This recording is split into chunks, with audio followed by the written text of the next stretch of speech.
Okay, here's our second video on circuits. So the previous video went over what we need in order to make a circuit work, talked a little bit about voltage being electric pressure, and looked into what current means in terms of charge and time, and how current is made up, and how charges are made up of numbers of electrons. So now this video we're going to go more into analyzing circuits. So first thing I want to talk about a little bit is this idea of resistance. So I said previously that working circuits need devices, and I said devices could be like motors or lights or all sorts of things. The simplest device that we have is a resistor, or one of the simplest, I should say. There's others that are very similar, but and its only job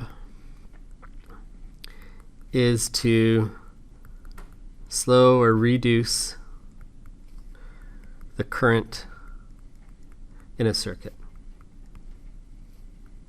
That's what they do. And we call the thing that how much it slows it down, we call that the resistance. So we call how much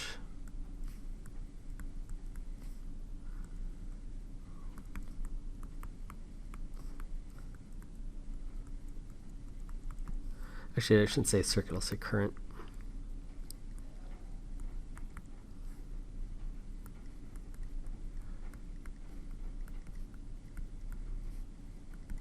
Resistance. And we even have a definition of resistance. So resistance, the symbol is R.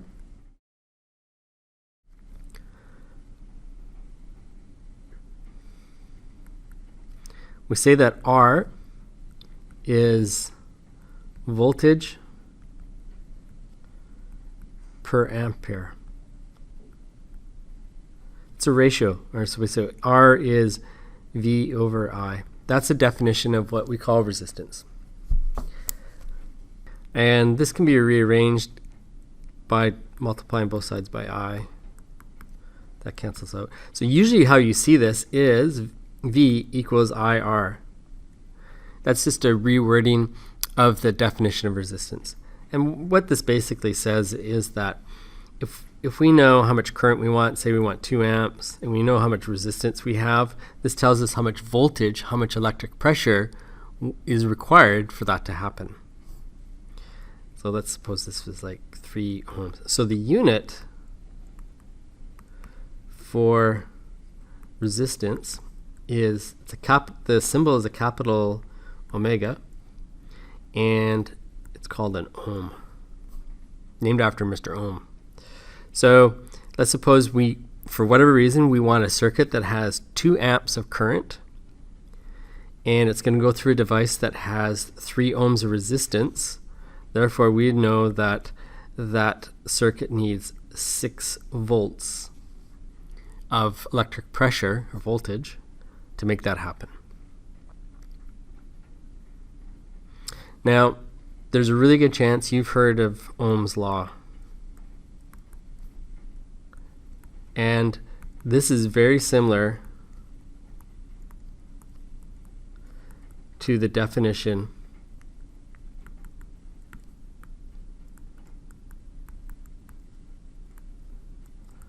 of R. Ohm's law says that if you did some analysis on a circuit and you plotted the voltage versus current, that you would get a straight line. Ohm's law is that V and I are in a linear relationship. That's Ohm's law. Ohm's law is not always true. It's something we call an empirical law. So it's not always happening. But when it is happening, when we do see this relationship, when we do see a straight line, if you were to graph voltage versus I, and you and you get a straight line, you would say that corresponds to Ohm's law. And you might also then notice then that the slope, the equation of this line is v equals slope times I, and that's very similar to the definition of resistance. And in fact, the slope in this case is R.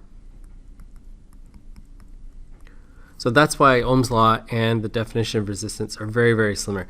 When Ohm's law is occurring, the equation of that line is the same as the definition of resistance. So many devices this Ohm's law does not apply actually. So a really simple example is like an old-timey light bulb. They do not correspond to Ohm's law. If you plug in a circuit with a light bulb, an old-time light bulb, and you graph voltage versus I, you get a graph that looks kind of like this. Light bulbs are not, or what's the right way to say it? Well, they do not follow Ohm's law. However, at any point on that graph,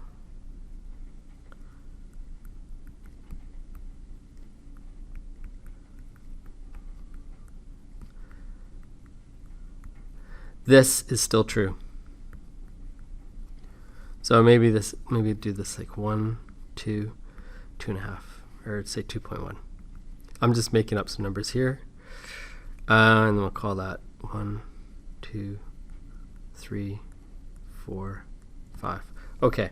At any point on the graph, V is still equal to IR. So, and what's happening is the resistance of the light bulb changes over time. So R equals V over I. So at this first point here, let's call that R1, is 1 volt over 1 amp, which is 1 ohm. And then for this one, this is going to get messy. Oh well.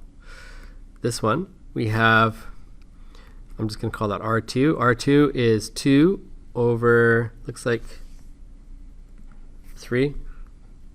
So it's 0.67 ohms. And then this third one over here, we have R3 is equal to 2.1 divided by 5. That one I'm going to need a calculator. So 0.42 ohms. So once again, V equals IR is always true. That's a definition of the ratio between voltage and amp and current being a resistance. So that's just a definition. Ohm's law is that this relationship is linear. So in this case of this light bulb, the relationship is not linear, so it does not follow Ohm's law. Yet at any one point, we can always calculate R, which is equal to V over I. Okay, so that's the basic idea of V equals IR times and Ohm's law. Let's do a couple practice questions here. What is the resistance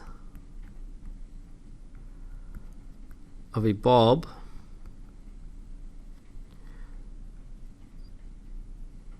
when, actually, I'm not going to do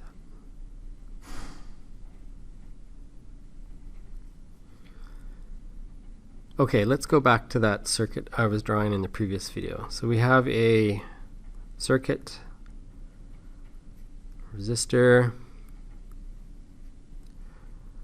voltage source. So one thing we need to clear up is this idea of the direction of flow charges. The charges flow. I think I drew in the diagram last video that the current flows this way.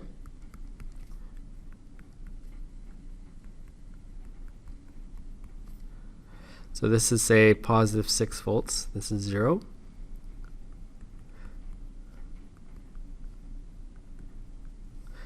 This direction is called conventional current.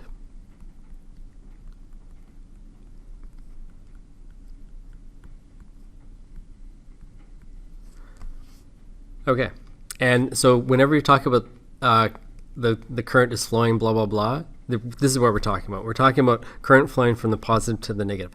However, we know that electrons are negative. And I didn't really review it much, but similar charges repel. Opposite charges attract. So this is like that static electricity kind of idea. Similar to magnetism too. If you put two north poles, or try to put two north poles together, they want to go away from each other. But if you put a north and a south pole close to each other, they're going to want to retract. So if you were to actually put an electron right here, it would want to actually go this way. It wants to go to the positive. So electrons actually flow from negative or 0 to positive.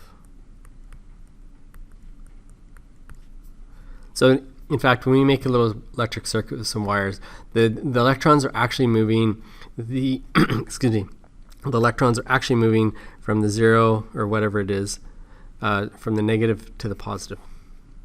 Now you might say, hey, Mr. Smith, I get it. I get what you're saying. If this is like positive 6 volts and this is negative 6 volts, the electron's going to want to go from negative to positive. Why doesn't it just go this way?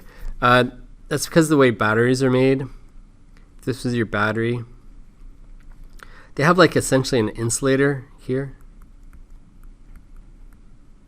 so that electrons can't actually go through that.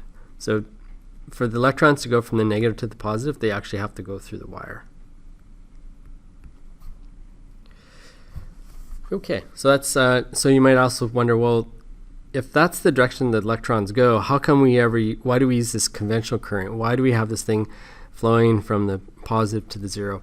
And that goes back that's a historical thing. So when Benjamin Franklin was first working out electricity and electric circuits, they didn't actually know about electrons. They didn't know electrons existed. So they knew that there was a current flowing.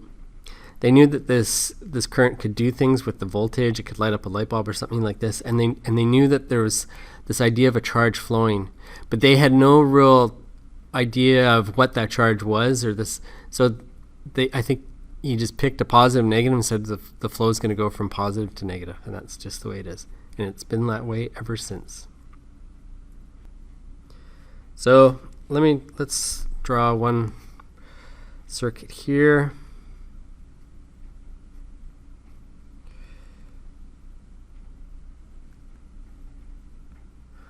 Let's suppose this is 12 volts and we have a 3 ohm resistor. The question is, what's the current? So current, so V equals IR, or I equals V over R. So it's 12 volts divided by 3 ohms.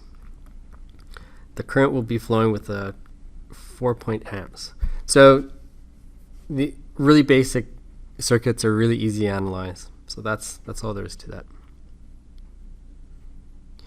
Now, let's just take one more. I'm going to draw this a little bit bigger here.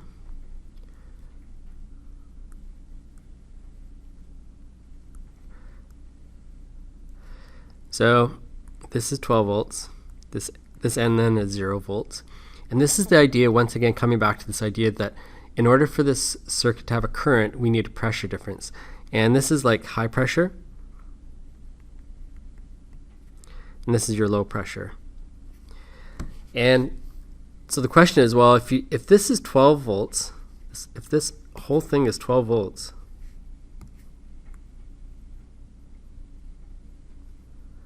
how does it get to 0 volts?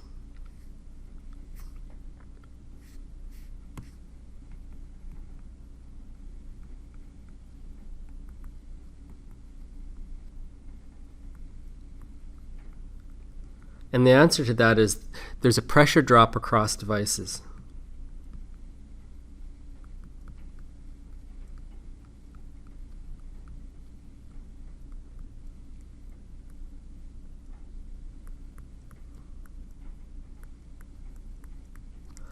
So in fact, this point right there is 12 volts, and then this point there will be 0 volts. So this is actually a really important idea in terms of studying circuits. This whole thing here is all 12 volts. It's just one wire. There's no pressure difference across it. And on the other side of that device, this is all 0 volts. It's all the same. This idea, if you make a circuit, doesn't really matter. I mean, it sort of matters, but it doesn't make a huge difference whether you have a wire that's 10 centimeters long or 1 centimeter long or 20 centimeters long. It'll all have the same pressure as long as there's no devices along that wire. So once again, we need a pressure difference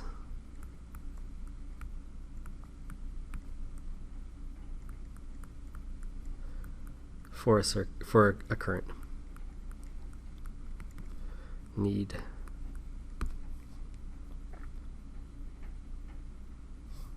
Okay. So then maybe the next natural question would be, well, what happens if you have two resistors?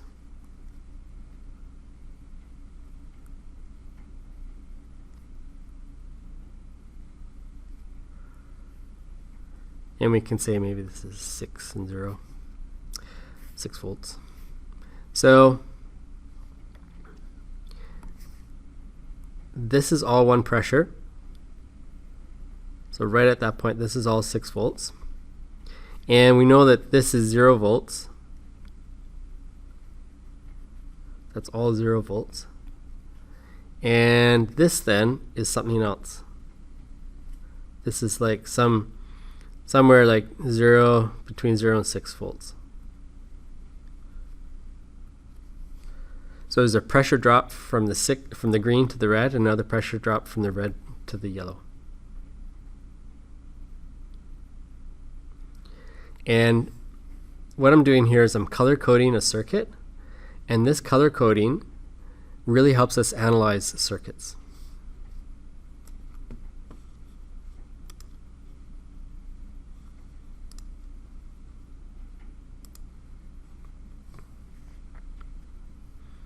Okay, I'm actually going to switch to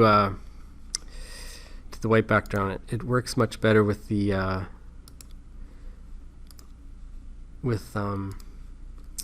color coding. So let's try another circuit here.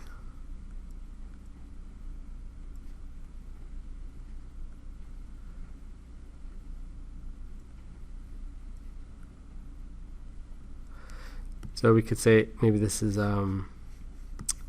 6 volts again, 0. So this is all one pressure. That's all one pressure. That's all one pressure. And then this is all one pressure. And every time you have a difference in color, you have a pressure difference, so you get current flowing. Okay, I'm going to do another circuit. This time, instead of using resistors, I'm going to use like a little circle with an L in it for light bulb. Makes it easier to draw. Okay, so let's suppose we have a circuit that looks like this. Say 6 volts, 0, and we have a bulb here. We have a bulb here. We have a bulb here. Wire goes over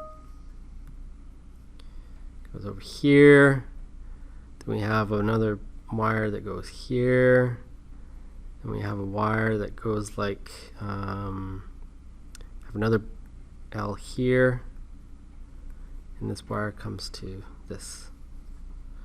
Okay, so the question is which bulbs light up, and so to know which bulbs light up, we need to know which bulbs have a pressure difference, because if you have a pressure difference, then you have a current. So we'll start by just color coding some stuff here. So this is all going to be 6 volts, and this is all 0 volts.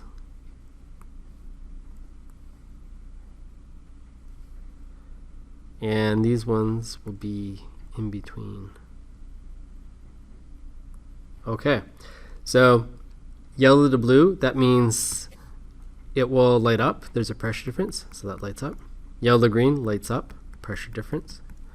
Blue to green lights up, pressure difference. And blue to, so all these bulbs will light up. So that's if the idea is to light up 4 bulbs, this circuit works really well.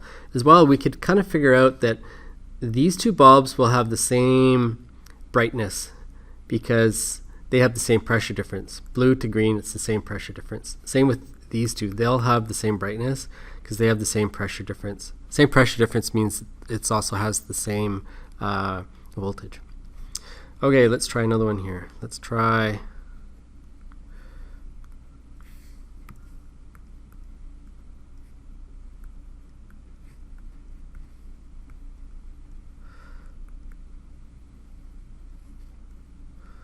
what's going to happen in this circuit. So do some color coding. This is high pressure. This is low pressure. They're all connected, so I color them all the same. And look what happens here. This one has a pressure difference from yellow to green. This one, though, no, it will not light up. There's no pressure difference on it. It's the same voltage on either side, so no pressure difference means no current, which means it will not light up. So that's it. This can be a really useful tool to use when analyzing circuits when you're first starting out. Kind of do some color coding. Doesn't matter if you start first with the high pressure or low pressure, but color them in, and that'll tell you if you have a different color on either side of the light bulb, it means the light bulb will light up. And we don't necessarily have to do this just to figure out which bulbs light up in a circuit. It helps us understanding some of how circuits work. So, and we'll see some more of that when we practice in a bit.